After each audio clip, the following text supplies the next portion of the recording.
श्रीलंका में चुनाव का बिगुल बज चुका है और कोविड 2019 के पूरे प्रकोप के बाद श्रीलंका में पहले चुनाव होने जा रहे हैं।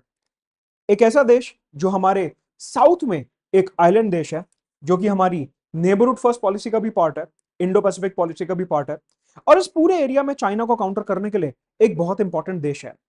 छोटा सा आइलैंड देश जो कि पूरे तरीके से फिशरीज, एग्रीकल्चर और टूरिज्म के ऊपर डिपेंडेंट है। 2019-20 में जब कोविड आता है तो श्रीलंका की जो पूरी इकोनॉमी है वो ठप हो जाती है। उनका agriculture, fisheries, basic commodities, petroleum and petroleum products, दवाइयां, जितनी भी ये बेसिक एसेंशियल कमोडिटीज हैं, इनकी सप्लाई इंपैक्ट हो जाती है, टूरिज्म इंपैक्ट हो जाता है, जिस वजह से श्रीलंका में डॉलर की कमी हो जाती है और बैलेंस ऑफ पेमेंट क्राइसिस होने लगते हैं। सरकार उधारी ले लेके वहां की व्यवस्था चलाने की कोशिश कर रही थी, जिस वजह से श्रीलंका की गवर्नमेंट पे काफी ज्यादा फिस्कल डेफिसिट और फॉरेन रिजर्व्स की कमी होने लगी। एसेंशियल कमोडिटीज के दाम जो है वो बढ़ने लगे, इन्फ्लेशन बढ़ने लगी, अनएम्प्लॉयमेंट बढ़ने लगी, जिस वजह से लोगों को प्रॉब्लम हुई और उन्होंने अल्टीमेटली श्रीलंका में एक विद्रोह करा। श्रीलंका की सरकार को इस पूरे क्राइसिस से निकलने के लिए टैक्स रेट भी इंक्रीज करना पड़ा, जिससे फर्दर जनता को दिक्कत होने लगी। अल्टीमेटली श्रीलंका को लगभग $3 बिलियन का इंटरनेशनल मॉनेटरी फंड से बेल आउट पैकेज मिला, जिसमें इंडिया ने काफी मदद करी। और प्लस जब ये कोविड के दौरान और इवन कोविड के बाद भी श्रीलंका में इकोनॉमिक क्राइसिस चल रहे थे, इंडिया ने लगभग $4 बिलियन का असिस्टेंस दिया श्रीलंका को। साथ में जो पुराने एग्जिस्टिंग लोन्स थे उनको बोला कि आप थोड़ा रुक के दे देना अभी, क्योंकि आपके पास पैसा नहीं है। साथ में डिस्काउंटेड रेट पे मेडिसिन, राशन, गेहूं, चावल, एसेंशियल कमोडिटीज, फ्री वैक्सीन और ऑक्सीजन भी सप्लाई करी गई। किसी भी इकोनॉमी में पेट्रोल और पेट्रोलियम प्रोडक्ट्स एक लाइफलाइन होते हैं, और क्योंकि श्रीलंका के पास बाहर मिडिल ईस्ट से पेट्रोल इंपोर्ट करने के लिए भी पैसे नहीं बचे थे, इंडिया ने $700 मिलियन के पेट्रोलियम प्रोडक्ट्स जो हैं श्रीलंका को प्रोवाइड करे। इस बैकग्राउंड में, इस ऐसी आर्थिक स्थिति में जहां पे लोगों के पास बेसिक राशन तक नहीं था, घर में पानी, बिजली, पेट्रोलियम प्रोडक्ट्स, गाड़ी में डालने को तेल, घर में सिलेंडर नहीं था, टैक्स रेट बढ़ता जा रहा था, इन्फ्लेशन बढ़ती जा रही थी, बेरोजगारी बढ़ती जा रही थी, इस बैकग्राउंड में, इस एजेंडा के ऊपर श्रीलंका में कोविड के बाद 2024 में पहली बार प्रेसिडेंशियल इलेक्शन होने जा रहे हैं, जहां पे श्रीलंका की जो जनता है वो वोट करने वाली है।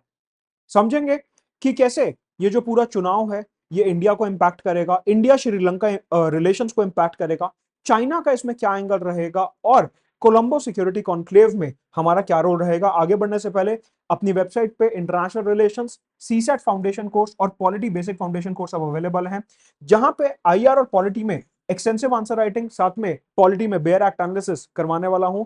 सीसैट में एकदम बेसिक से लेकर एडवांस तक पूरा क्वांट रीजनिंग और इंग्लिश रीडिंग कॉम्प्रिहेंशन कवर होगा। अगर आप सीसैट से डरते हैं, एक फियर है, तो सीसैट का बैच आप जरूर ज्वाइन करेंगे। इसके अलावा बाकी दोनों जो बैचेस हैं वो आपके जीएस पेपर 2 के लिए बहुत इंपॉर्टेंट है। तो ऐसे में आपको पता है कि जब भी चुनाव आता है तो अलग अलग जो नेता होते हैं वो अपने मैनिफेस्टोस लेके आते हैं, अपना चुनाव प्रचार करते हैं, अपने प्रचार पत्र लेके आते हैं। श्रीलंका में जो मैनिफेस्टोस हैं इस बार वो पूरे तरीके से इकोनॉमी और इकोनॉमिक कंडीशंस के ऊपर बेस्ड है। बेसिकली श्रीलंका की जो पूरी सोसाइटी है वो अलग अलग धर्मों में बटी हुई है। बुद्धिज्म वहां का एक मेजॉरिटी रिलीजन है, साथ में हिंदूज, क्रिश्चियंस और मुस्लिम्स भी वहां पे रहते हैं। इसके अलावा एथनिसिटी और लैंग्वेज के आधार पर भी श्रीलंका की सोसाइटी ओवरऑल डिवाइडेड है, जहां पे मेजॉरिटी पॉपुलेशन सिन्हाला स्पीकिंग लोगों की है और माइनॉरिटी तमिल स्पीकिंग लोग हैं। इससे पहले जितने भी चुनाव श्रीलंका में हुए हैं उनमें रिलीजन या फिर एथनिसिटी के जो प्रचार थे वो होते थे। जो नेता हैं वो अलग अलग वोटर्स को लैंग्वेज और रिलीजन के नाम पे अपीस करके वोट मांगते थे। लेकिन इस बार क्योंकि श्रीलंका इतने मैसिव इकोनॉमिक क्राइसिस से निकल रहा है, जहां पे उसे इंटरनेशनल मॉनेटरी फंड, इंडिया जैसे देशों से असिस्टेंस मांगनी पड़ रही है, तो इस बार जनता का क्लियर कट मैंडेट है कि जो भी सरकार हमें इकोनॉमिक रिफॉर्म्स देगी और इकोनॉमिक रिकवरी की तरफ हमें लेके जाएगी, हम सिर्फ उसी को वोट देने वाले हैं। इवन यहां पे अराग्लाया करके एक पीपल्स प्रोटेस्ट भी हुआ था कुछ समय पहले, जहां पे श्रीलंका की पूरी जनता सड़कों पे आके सरकार के खिलाफ विरोध कर रही थी। ऐसे में अगर हम इकोनॉमिक क्राइसिस समझें तो इसका एक बहुत बड़ा फैक्टर है चाइना का डेट ट्रैप। चाइना ने लगभग लगभग $4 बिलियन, $4.6 बिलियन श्रीलंका को उधारी में दिया अलग अलग इंफ्रास्ट्रक्चर प्रोजेक्ट्स के लिए, जिसके चलते श्रीलंका चाइना के उधारी में दबता गया।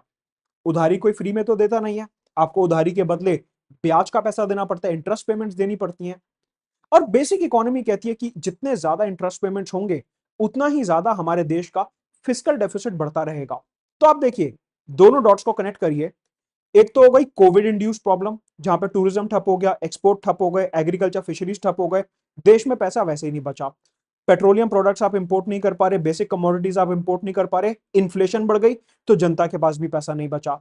साथ में चाइना का जो इंटरेस्ट का मीटर था वो चालू था कि हमने आपको $4.6 बिलियन इंफ्रास्ट्रक्चर प्रोजेक्ट्स के लिए दिए हैं, उनका आपको हमारे को ब्याज देना है।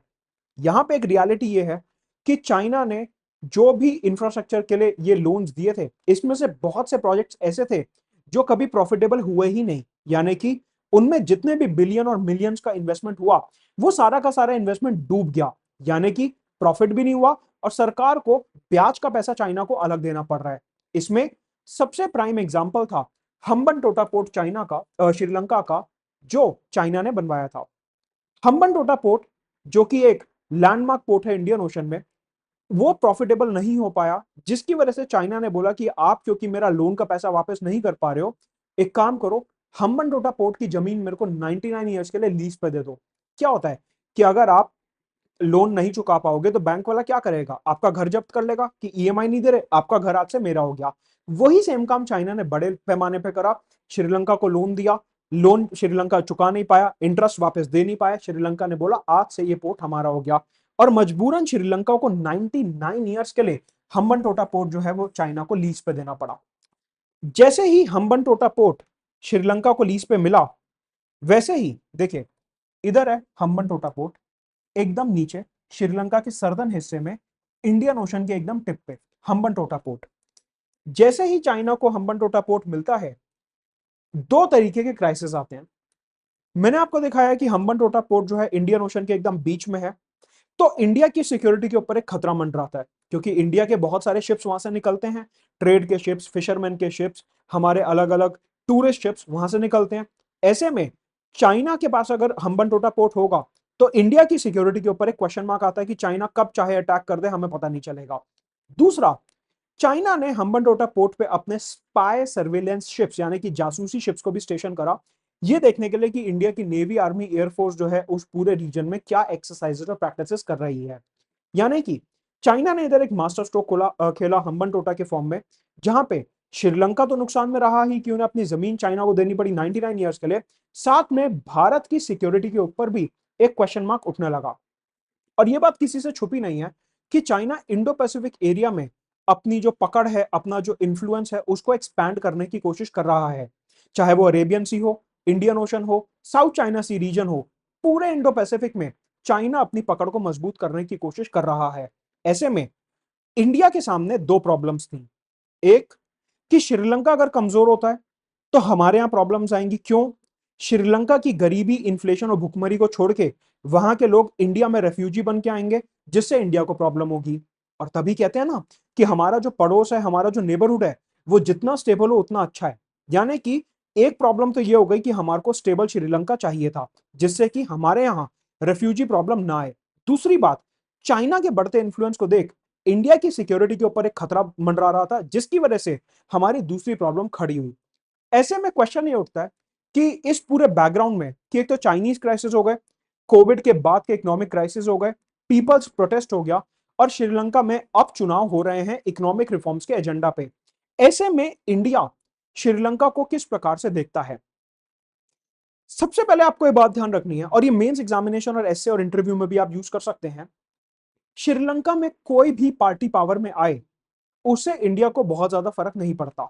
उसका कारण यह है कि जब भी डॉक्टर एस जयशंकर श्रीलंका जाते हैं, जैसे जब 21 जून को वो श्रीलंका गए थे, जब एस जयशंकर अभी रिसेंटली 2024 में एक्सटर्नल अफेयर्स मिनिस्टर बने थे, तो वो श्रीलंका के दौरे पे गए थे नियुक्त होते ही। वहां पे वो सारी पार्टीज के ऑपोजिशन नेताओं से भी मिले थे। ये एक डिप्लोमेटिक सिग्नल होता है कि आपके चुनाव में कोई भी पार्टी पावर में आ रही है, हमें उससे मतलब नहीं है, हम हर पार्टी के साथ एंगेज करके इंडिया श्रीलंका रिलेशंस को मजबूत करेंगे। ऐसे में इंडिया को बहुत ज्यादा फर्क नहीं पड़ता कि श्रीलंका में कौन सी पार्टी पावर में आती है, और इंडिया श्रीलंका के साथ अपने रिलेशंस को इंटैक्ट रखेगा नेबरहुड फर्स्ट पॉलिसी के अंदर, कि पड़ोसी सबसे पहले आते हैं हमारे। You can change your friends but you can not change your neighbours. SAGAR policy, जिसको कहते हैं security and growth for all in the region, कि India Mauritius, Seychelles, Maldives, Sri Lanka के लिए एक पॉलिसी चलाता है इंडियन ओशन रीजन में, जिसे हम सागर पॉलिसी कहते हैं, कि हम इंडियन ओशन रीजन में ब्लू इकोनॉमी, सिक्योरिटी, ग्रोथ, इन सब के माध्यम से सारे देशों के साथ, जितने भी हमारे आसपास आइलैंड देश हैं, उनके साथ कोलैबोरेट करना चाहते हैं। तो सागर पॉलिसी का भी एक बहुत अहम हिस्सा है श्रीलंका। साथ में इंडो पैसिफिक पॉलिसी, जिसके तहत हम चाइना के इन्फ्लुएंस को इंडो पैसिफिक रीजन में कम करना चाहते हैं और freedom of navigation and overflight maintain करना चाहते हैं पूरे इंडो पैसिफिक में।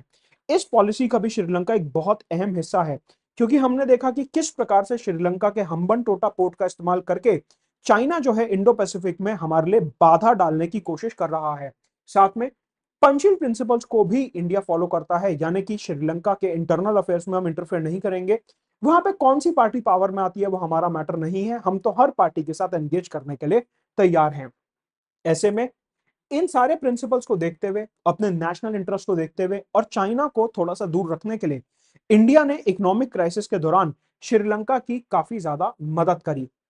साथ में सिक्योरिटी के डोमेन में भी, इकोनॉमी, ब्लू इकोनॉमी के साथ साथ सिक्योरिटी के डोमेन में भी हम श्रीलंका के साथ कोलैबोरेट करते हैं, और इसमें हमने एक ग्रुप बनाया है जिसका नाम है कोलंबो सिक्योरिटी कॉन्क्लेव। इस कोलंबो सिक्योरिटी कॉन्क्लेव में 5 मेजर देश हैं जो कि इंडियन ओशन रीजन में, इंडियन सबकॉन्टिनेंट एरिया में सिक्योरिटी को बढ़ाना चाहते हैं। वो हैं इंडिया, श्रीलंका, मालदीव्स, मॉरिशस और बांग्लादेश। सीशेल्स जो है वो यहाँ का ऑब्जर्वर मेंबर है, अभी वो फुल टाइम मेंबर नहीं बना। अजीत डोभाल लगभग हर साल कोलंबो सिक्योरिटी कॉन्क्लेव की मीटिंग्स अटेंड करते हैं, कभी मॉरिशस में, कभी श्रीलंका में, जहां पे ये बात होती है कि ये जो पूरा एरिया है इंडिया के अराउंड, यहाँ पे सिक्योरिटी किस तरीके से मेंटेन की जाए, एक्सट्रीमिज्म कैसे अवॉइड किया जा सकता है और आतंकवाद को इस पूरे एरिया से बाहर कैसे रखा जाए। राइट। आगे बढ़ने से पहले अपने 3 बैचेस अवेलेबल हैं mudads.com पे, अपनी वेबसाइट पे आप ये देख सकते हैं, IR, CSAT एंड पॉलिटी। इसी के साथ देखिए, इंडो पैसिफिक पॉलिसी हो गई, नेबरहुड फर्स्ट पॉलिसी हो गई, सागर पॉलिसी हो गई, but at the same time अगर हम स्पेसिफिक इन्वेस्टमेंट्स की बात करते हैं तो इंडिया ने श्रीलंका में काफी ज्यादा इन्वेस्टमेंट भी करा है। सबसे पहले कोलंबो पोर्ट, जो कि आप इधर देख सकते हैं, ये कोलंबो पोर्ट है। दूसरा कनकेसनथुरा पोर्ट। कनकेसनथुरा पोर्ट जो है ये श्रीलंका का नॉर्दर्न मोस्ट पोर्ट है। अगर आप देखें, ये है कनकेसनथुराई पोर्ट, जो कि नॉर्दर्न प्रोविंसेस में लाई करता है। ये जो आप एरिया देख रहे हैं, दिस इज नॉर्दर्न प्रोविंसेस, जो कि एक तमिल मेजॉरिटी एरिया है। ये वाला जो ऊपर वाला एरिया है, ये यूजुअली श्रीलंका में निग्लेक्टेड रहा है, क्योंकि यहाँ पे तमिल स्पीकिंग लोग बहुत ज्यादा रहते हैं। और ये जो कनकेसनथुराई पोर्ट है, ये इंडिया के काफी पास है, तमिलनाडु के काफी पास है। अगर आप देखेंगे तो यहाँ से तमिलनाडु बहुत ही ज्यादा पास है। इंडिया ने इस पोर्ट में भी पैसा लगाया है। फिर आता है त्रिनकोमल्ली पोर्ट। त्रिनकोमल्ली पोर्ट जो कि इस तरफ है, आप देखिए हर कोस्ट पे एक पोर्ट हमने पकड़ा हुआ है। कोलंबो पोर्ट वेस्ट की तरफ हो गया, त्रिनकोमल्ली ईस्ट की तरफ हो गया, कनकेसनथुराई नॉर्थ की तरफ हो गया। साथ में जाफना का पोर्ट हम डेवलप कर रहे हैं। जाफना का पोर्ट आप देखिए, ये रहा। जाफना और कनकेसनथुराई दोनों ही नॉर्दर्न प्रोविंस में है। तो आप देखिए कि यहाँ पे नॉर्दर्न प्रोविंस में, जो कि इंडिया के एकदम पास है, यहाँ पे इंडिया का काफी ज्यादा फोकस है। साथ में हम्बनटोटा एयरपोर्ट, ध्यान रखेंगे, चाइना के पास जो है वो हम्बनटोटा का पोर्ट है, सी पोर्ट। इंडिया जो डेवलप कर रहा है वो हम्बनटोटा का एयरपोर्ट है यहाँ पे। तो आप देखिए इंडिया की जो प्रेजेंस है श्रीलंका में, वो चारों तरफ है, ईस्ट में, वेस्ट में, नॉर्थ में और साउथ में। ये मैप आपको ध्यान रखना है, अपना मेंस में काफी काम आएगा। साथ में श्रीलंका में हमने पेट्रोलियम पाइपलाइंस, रेलवे लाइंस और पावर ट्रांसमिशन लाइंस का एस्टैब्लिशमेंट भी करा है। हमारी जो रेलवे कंपनीज हैं जैसे कि IRFC, साथ में IRCTC एंड NTPC जो कि हमारी बिजली की कंपनी है, ये सारी कंपनियां अलग अलग प्रोजेक्ट भारत सरकार के कहने पे श्रीलंका में चला रही हैं under the neighbourhood first policy, कि हम श्रीलंका का ओवरऑल एस्टैब्लिशमेंट चाहते हैं, डेवलपमेंट चाहते हैं। अब अगर बात करें इंडिया श्रीलंका के कन्फ्लिक्ट्स की, कि देखिए अच्छी बात है तो बहुत हो गई, इन्वेस्टमेंट भी है, इकोनॉमिक डेवलपमेंट भी है, पोर्ट डेवलपमेंट भी हो रहा है, चाइना को दूर भी रखना है। एक ऐसा मुद्दा है जो इंडिया श्रीलंका के बीच में हमेशा से ही एक कंफ्लिक्ट का पॉइंट रहा है। मैंने आपको बताया कि लैंग्वेज के बेसिस पे श्रीलंका 2 हिस्सों में डिवाइडेड है, एक है तमिल स्पीकिंग लोग और एक है सिन्हाला स्पीकिंग लोग। ये जो सिन्हाला स्पीकिंग पॉपुलेशन है, ये मेजॉरिटी में है और ये मेजर पावर कवर करते हैं, यानी कि यहाँ की सरकार है, यहाँ की पावर सिन्हाला स्पीकिंग लोगों के पास होती हैं। वेयर एज अगर मैं ये नॉर्दर्न प्रोविंसेस की बात करूं तो यहाँ पे तमिल स्पीकिंग लोग रहते हैं। श्रीलंका में क्या हुआ कि क्योंकि सारी पावर सिन्हालास के पास है, तो यहाँ पे तमिल्स के पास कोई बहुत ज्यादा पावर बची नहीं, यानी कि जो नॉर्दर्न प्रोविंसेस स्टेट है इनके पास कोई पावर नहीं है, तमिल्स के पास कोई ज्यादा पावर नहीं है। इंडिया और श्रीलंका ने 1987 में जब राजीव जयवर्धने अग्रीमेंट हुआ था उस टाइम पे डिसाइड करा कि श्रीलंका अपने कॉन्स्टिट्यूशन में एक संशोधन करेगा, अमेंडमेंट करेगा, known as 13th amendment to the Sri Lankan constitution. इसके तहत यह बोला गया कि श्रीलंका में फेडरलिज्म लाया जाएगा, यानी कि जो स्टेट गवर्नमेंट है उनको पावर दी जाएगी और उसके चलते जो नॉर्दर्न प्रोविंसेस में तमिल्स रहते हैं उनको भी पावर मिलेगी। लेकिन अभी उस अमेंडमेंट को 37 से ज्यादा ईयर्स हो चुके हैं और ऐसे में तमिल्स को आज तक कोई पावर नहीं मिली है और जो अपना 13th अमेंडमेंट है वो अभी तक इंप्लीमेंट नहीं हुआ है। ऐसे में इंडिया श्रीलंका के रिलेशंस वैसे तो काफी अच्छे हैं, लेकिन ये 13th अमेंडमेंट का एक ऐसा मुद्दा है जो इरिटेटेड टाई है। हैविंग सेड दैट, श्रीलंका में जो रिसेंट इलेक्शंस होने वाले हैं वो क्लोजली देखे जाएंगे कि चाइना की कई बार आदत रही है कि वो छोटे देशों के इलेक्शंस में इंटरफेयर करता है, तो हमें वो फैक्टर भी क्लोजली देखना होगा। बट अदरवाइज कोई भी पार्टी आए, हमें श्रीलंका के साथ तो कोलैबोरेट करना ही है, सागर पॉलिसी, नेबरहुड फर्स्ट पॉलिसी और इंडो पैसिफिक पॉलिसी के अंडर। 3 बैचेस अब अवेलेबल हैं अपनी वेबसाइट पे, आप ज्वाइन कर सकते हैं। तीनों ही कॉम्प्रिहेंसिव बैचेस हैं, बेसिक से लेके एडवांस तक।